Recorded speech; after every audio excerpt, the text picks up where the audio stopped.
I really love helping people to save and enrich their key relationships. Sometimes that doesn't happen. How do you divorce peacefully?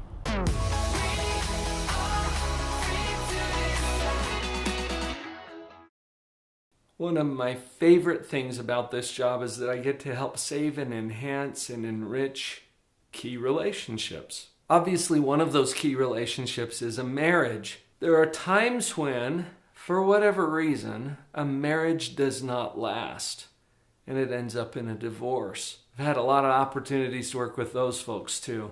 And from a visual perspective, let me share with you what I've learned about that. Starting out with these two lovely people who are on a path together, and this path leads off to some goal, right? I mean, there's some reason why people choose to get married, and I ask them all the time, why did you get married in the first place?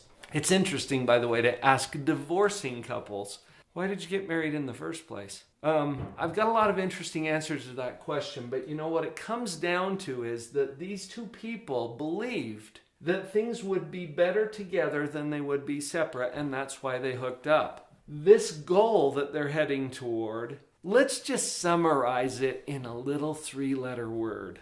See if you agree with this. It's joy. Joy, happiness, success, that you get to experience something greater in life because you're on this path together.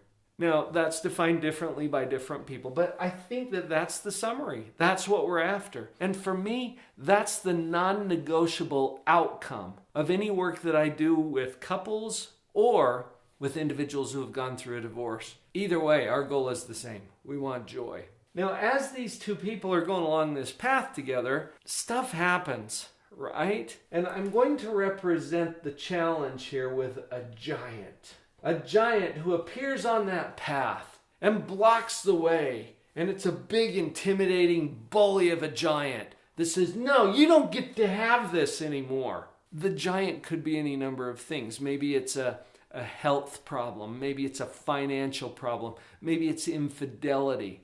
Maybe it's the loss of something significant. Whatever it is, the giant is blocking the path. Sometimes those giants don't move. We like to take them down when we can. I love giant hunting. But sometimes that giant doesn't move. And so this path is being blocked. Let's chart a little course around the giant.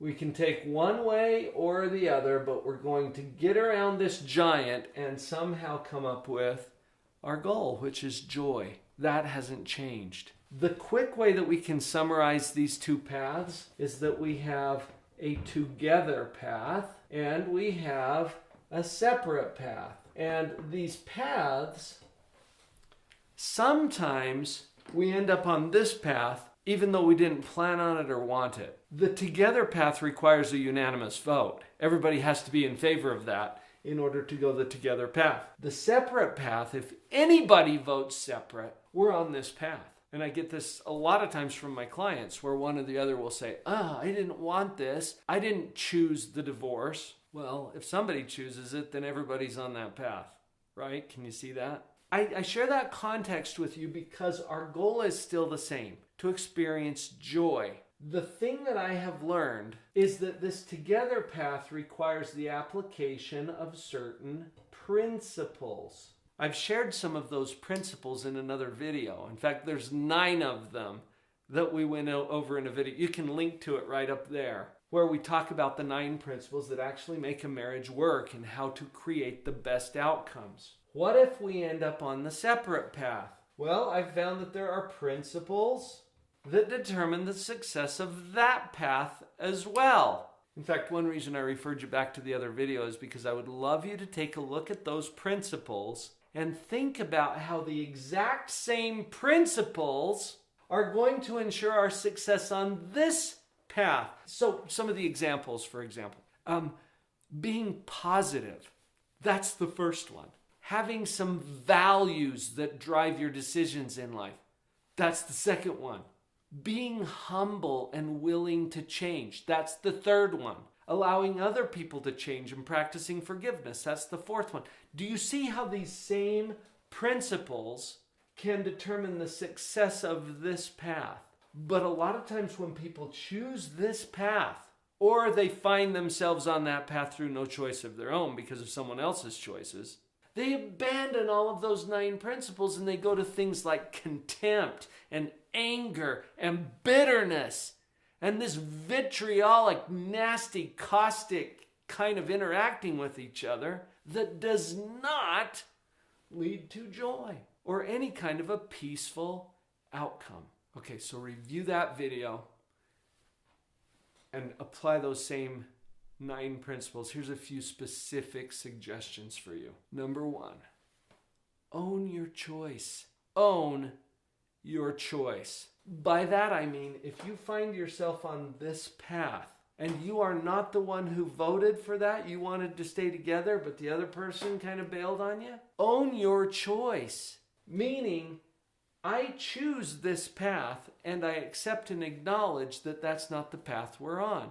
This might sound a little tricky to you, but psychologically this is so important. Owning your choice means that you do not cave in to the negative, bitter, angry dynamics that sometimes come up when someone else chooses out. What if you're the one who did choose this path? Own your choice. Stop blaming your spouse, or your ex in this case. Stop blaming someone else that you had to go this way. You can't go on living like this. I had a couple in my office not too long ago who were on the brink of divorce, and she said, I think this is a direct quote, "I can't go on living like this." I challenged her immediately. I said, yes, you can. Okay, no, I'm sometimes a little more diplomatic than that, but I wanted to get her attention. Yes, she can. She's been living like this. She meant together with her husband, okay? She's been living like this for 15 years. Can she go on living like this? Of course she can. She's choosing something else. She needs to own that choice. And if she files for divorce, I want her to own that choice, because if she ends up blaming her husband or her ex, she is going to rob herself of the outcome. And it's not going to make it any more fun for him either. It's difficult to own your choice. Own it. Stop blaming someone else for which path you're on. It's your choice. If you're on a path that you didn't choose, own your choice and don't cave into the negative stuff that often happens when we end up on that separate path. Okay, here's another tip. Practice gratitude. I think gratitude is one of the fastest ways to get yourself into a positive evaluation of your situation.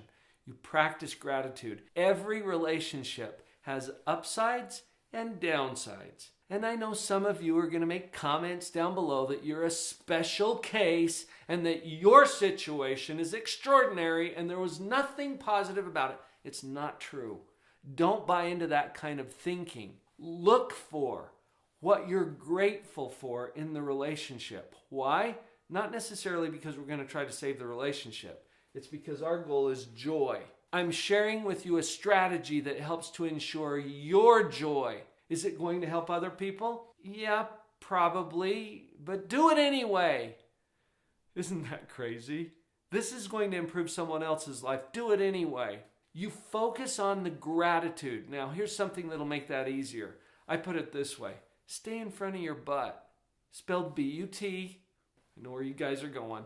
Stay in front of your butt. Here's what I mean. Take this phrase, for example. Well, I know I'm really grateful that my husband has provided a living for our family. You hear what's coming next? Yeah, a big old butt. Stay in front of your butt, meaning whatever comes after the butt, just stay in front of that. Yes, I am really grateful that my husband has provided for our family. And then zip it. Push the pause button. Stay in front of your butt. Why? Because that allows you to experience the gratitude. Sometimes people don't want to do this because they've already chosen to go the separate route. Yeah, I want you to, whichever route you're on, I still want you to have this outcome. Focus on that gratitude. Stay in front of your butt. It helps your joy. This might make life better for him too, but you know what? Do it anyway, because it's the right thing to do. Here's the third tip for you. Choose love now. Now, love is one of the 9 principles that we talked about in that other video. It's hard to do this on the separate path, because the traditional thinking about separation and divorce is that now I have to hate that person. Who is this about? This is about your joy. This is about your joy. This might help some other people. Do it anyway. It's about your joy. Every interaction that you have with your ex, for example, is going to fall on one side or the other. There is a love choice. There is a hate choice. And they might be slight or extreme. And honestly, you know what? I've been a shrink for 23 years. You can't shock me. I have seen couples, I've been involved with cases where there was a murder of the ex. Okay, that is an extreme hate choice. But what about those slight hate choices? The little comments, the things that kill someone a little bit. Not all the way, right? Because you would never do that. Look, it's going to be on the love side or on the hate side. And whatever you choose affects your joy. And it's going to impact other people too, but that's secondary. That's not as relevant right now. We're talking about your joy. You choose love. Why? Because you're a loving person. Because you're a principle-based person. Are you hearing me on this? You will be tempted and pulled into that hate choice. And that's where traditionally people go if they're on the separate path. It doesn't work. And I've got so many examples that I could share with you, but I'm not going to bore you with that. I spent 13 years doing child custody evaluations for the court. I guarantee that the hate choice makes things worse. Choose love now. If your comment or your thought or your behavior is not on the love side, then think about your choice. And it's not up to them. I get this all the time. Well, what if they're choosing hate? Yeah, they probably are. Why? Because that's what we've been trained, taught, and educated to do if we're on this separate route. If you want to divorce peacefully, if you want to create joy after divorce, instead of a nasty, bitter, angry existence that a lot of people have when they take that path, then you get to choose love. And it's always a choice. Choose love now. Well, as you can see, we'll take on pretty much any topic here at Live on Purpose TV. I would love to address yours. Just let me know what it is.